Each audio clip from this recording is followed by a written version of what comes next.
Hello YouTube. The Christmas season is upon us, and one of the standbys of Christmas has always been the balsam fir tree. Now today we're here in our hothouse, which gets used in the spring for starting plants, and then the rest of the season it's a workshop, it's a chick nursery, it is a multitude of things. And today we are making garland. This garland is made in 8-foot lengths, made of balsam fir. Any of you that have woodlots, if you're in the northeastern part of the United States and Canada, you probably have balsam fir on your ground. So here's a way that you can make use of these trees. Now, we have this garland here almost finished.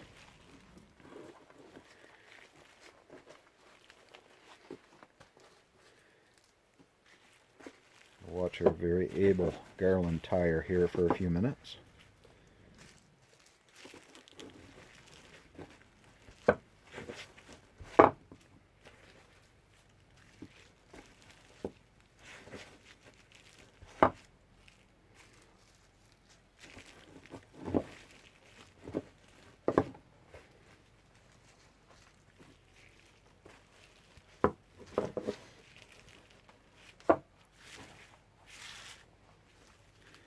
The garland starts out with a piece of sisal rope.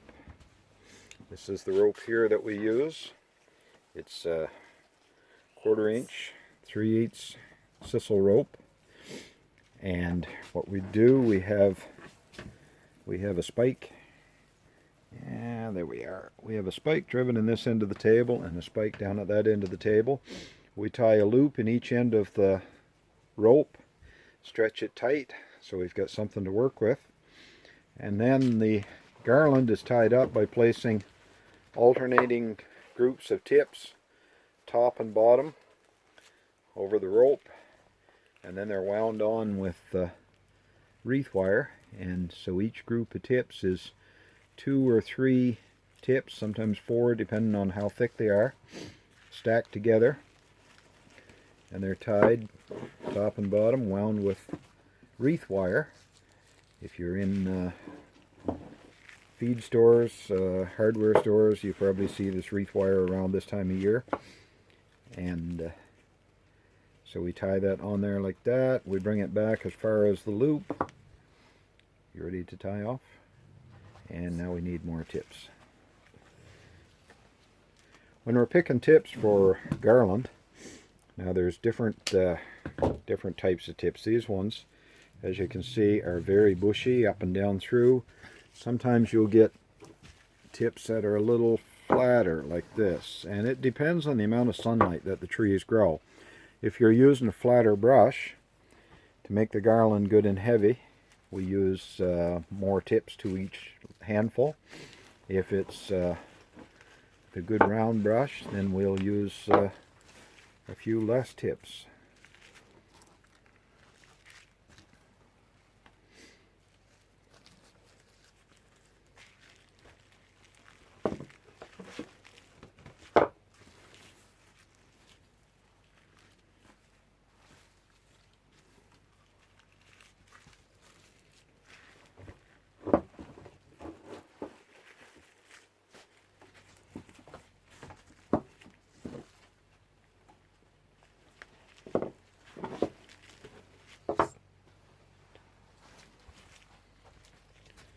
We have a supervisor over here.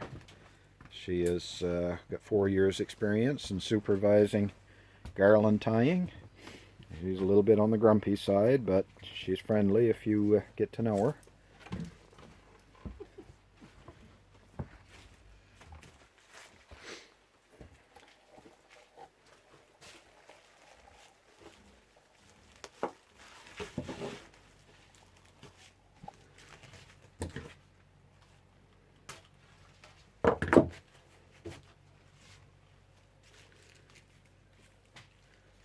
Now that the garland is finished to length, you have to tie it off. The last thing you want is your garland all coming apart after you've completed it.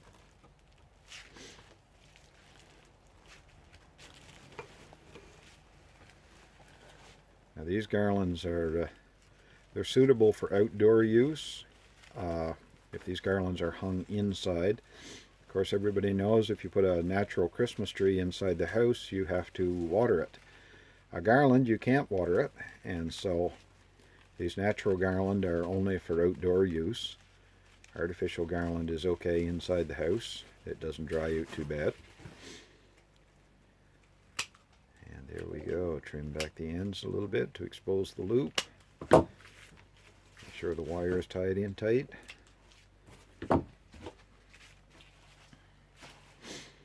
Now these garlands would weigh, in the vicinity of 8 to 10 pounds each. They're 8 feet long, nice and bushy.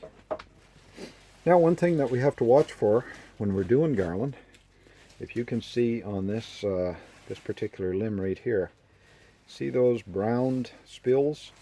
That's a sign of aphid damage. So a tip like this would be disposed. We don't use that on garlands or wreaths for the simple fact that that insect damage is not something you want to see on a wreath. And so that one there gets culled out. We're quite careful to watch and make sure you want good clean brush, stuff that's growing in underneath pine trees and whatnot. We'll pick up a lot of, there's pine needles right there. So you have to clean this stuff out before you start the garland, or before you put the tips on the garland, and that way there you're getting a good clean product, something that looks pleasing to the customers. Some more garland back there on the other wall there, or the other bench there that's been completed. Going out to a customer tomorrow. This is a good little sideline if you have a woodlot, or if you have access to tips. Some people that do garland and wreaths buy all of their tips. We don't buy any, but we do harvest off of our own woods ground, and makes a good little sideline, a little cash business on the side this time of year, and makes for some nice greenery for decorating homes and whatnot. We do some wreaths as well, and we might possibly even get a video up here of tying a wreath before the season ends. But okay, we're going to take a pause. We're going to take this garland off the table. We're going to lay a rope out, and we're going to show you how we start one. Okay, so here's how the garland starts. Just tie a loop in the end of the rope. We use these heavier ropes because they'll support the garland well. Garlands, like I say, they're 8 to 10 pounds finished, and you don't want them coming off of a customer's house or breaking, coming apart. So we stretch the rope from that spike right on down to here.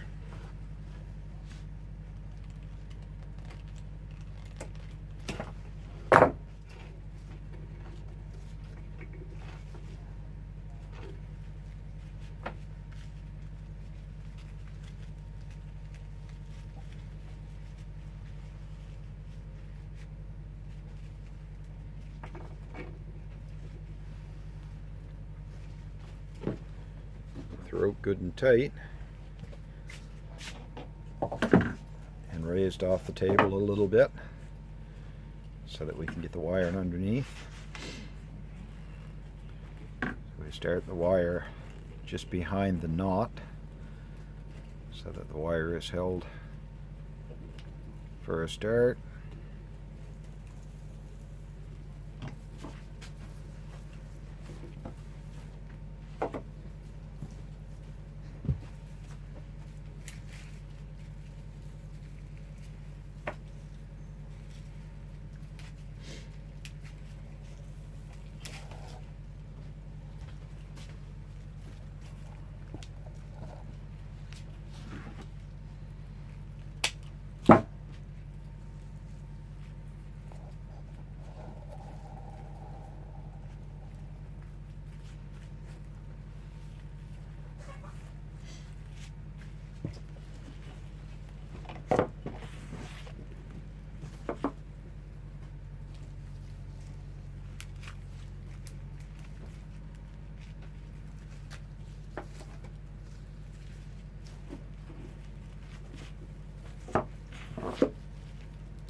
Drying goes a lot faster if you have somebody breaking tips with you. But you can always do this by yourself as well.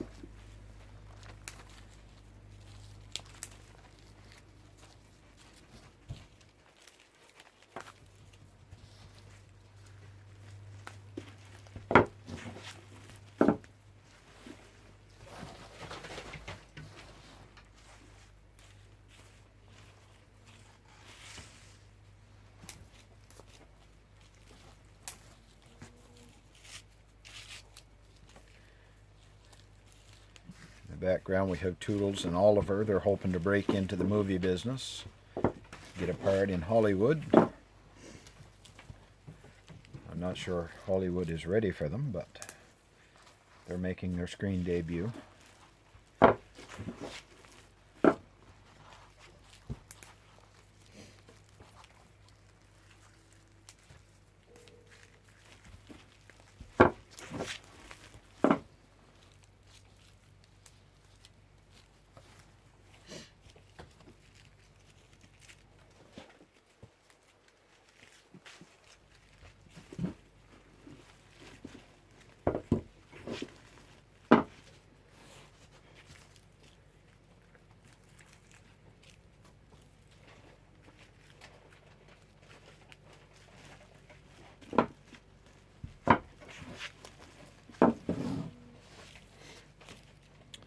And that is the process. It takes half an hour to 3/4 of an hour to complete an 8-foot garland, depending on whether you have somebody breaking tips for you or not. And tie these off, complete them up, and then we always make sure to keep them somewhere cold. You don't want to store them in direct sunlight. Same way with the tips. We bring the tips in here and we store them in here, even though this is a plastic covered hothouse.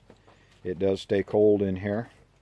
We have a barrel stove that we keep a fire on when we're in here working, but we like to keep the tips cold, and then when the garlands are finished we take them out and hang them up. We have another building here that's not heated. We hang the garlands up in there until the customers are ready to come and pick them up. But yeah, this is another way that you can make a little sideline business on your homestead or your farm or for your home, whatever you want to do. If you get access to brush and you got some patience and the desire to go at it and do it. Makes a nice product, nice decorative touch. This time of year people can't seem to get enough of these. So anyway, that is it for today. Have a good one and take care.